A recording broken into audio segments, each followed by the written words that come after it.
UP का मिल्कीपुर हो या फिर देश का कोई भी ऐसा जिला जहां विपक्ष की कोई भी पार्टी जीतने के कगार पर होती है तो क्या वाकई में उन्हें हरा दिया जाता है या उनके साथ धोखाधड़ी होती है।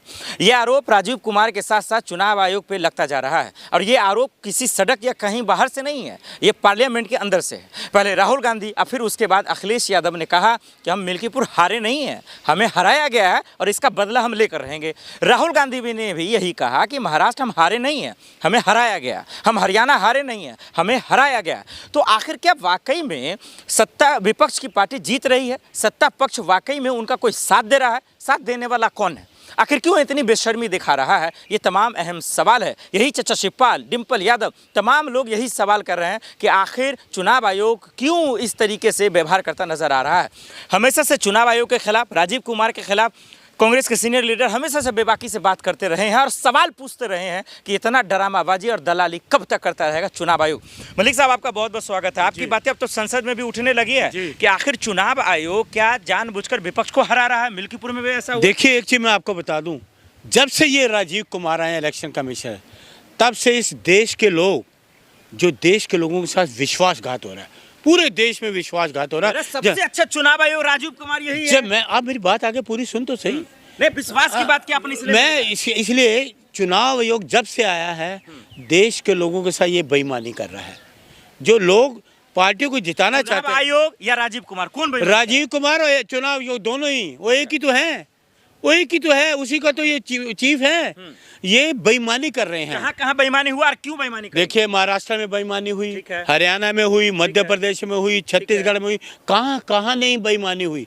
देश के लोग, सुन लीजिए, देश के लोग भारतीय जनता पार्टी को कहता ही नहीं चाहते, मोदी को कोई पसंद नहीं करता। दिल्ली में तो बेईमानी नहीं हुआ, मिल्कीपुर में तो नहीं हुआ। सबसे दिल्ली में बेईमानी करी, क्या बात कर रहे हो? इसने कहाँ नहीं बेईमानी की? मिल्कीपुर में भी बेईमानी, सब जगह बेईमानी की। देखिए, राहुल गांधी जो कह रहे हैं, अखिलेश जी कह रहे हैं, तेजस्वी जी कह रहे हैं, जो लालू यादव जी कह रहे हैं, बिल्कुल सही कह रहे हैं कि ये इलेक्शन कमीशन बेईमान है। लेकिन ये भी तो हो सकता है विपक्ष कमजोर है, इंडिया गठबंधन विपक्ष ताकतवर है, विपक्ष के साथ पूरा देश है, 140 करोड़ लोग विपक्ष के साथ हैं। राहुल गांधी कर रहे हैं, अखिलेश यादव कर रहे हैं, तेजस्वी यादव कर रहे हैं, उद्धव ठाकरे कर रहे हैं, इंडिया गठबंधन को कर रहे थे। लेकिन ये बेईमानी से ये बेईमानी की है। लेकिन मोदी के ताकत के सामने तो कमजोर है। मोदी तानाशाही है, वो तानाशाही तो कर रहा है, मोदी तानाशाही तो कर रहा है। कानून के खिलाफ काम हो रहे हैं, ये संविधान के खिलाफ काम हो रहे हैं, लोकतंत्र की धज्जियां उड़ाई जा रही हैं। दिल्ली जीत रहे हैं, मिल्कीपुर जीत रहे हैं, बेईमानी से जीत रहे हैं। लोग नहीं चाहते, पत्रकार महोदय, लोग इनको नहीं चाहते, भारतीय जनता पार्टी को नहीं चाह रहे देश के लोग। वो कहते 12 साल में बर्बाद कर दे देश को। पहले आप लोग बाहर रोना रोते थे, अब संसद के अंदर रोने लगे। संसद के अंदर तो जवाब ही नहीं देते ना।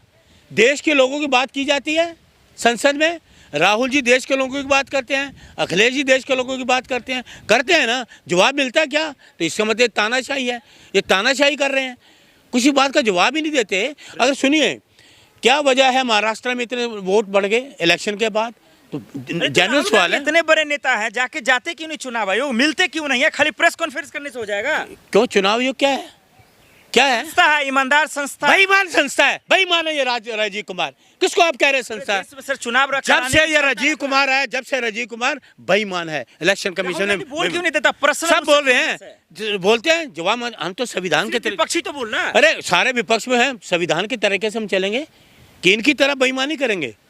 संविधान के तरीके, लोकतंत्र के तरीके से हम चलेंगे ना।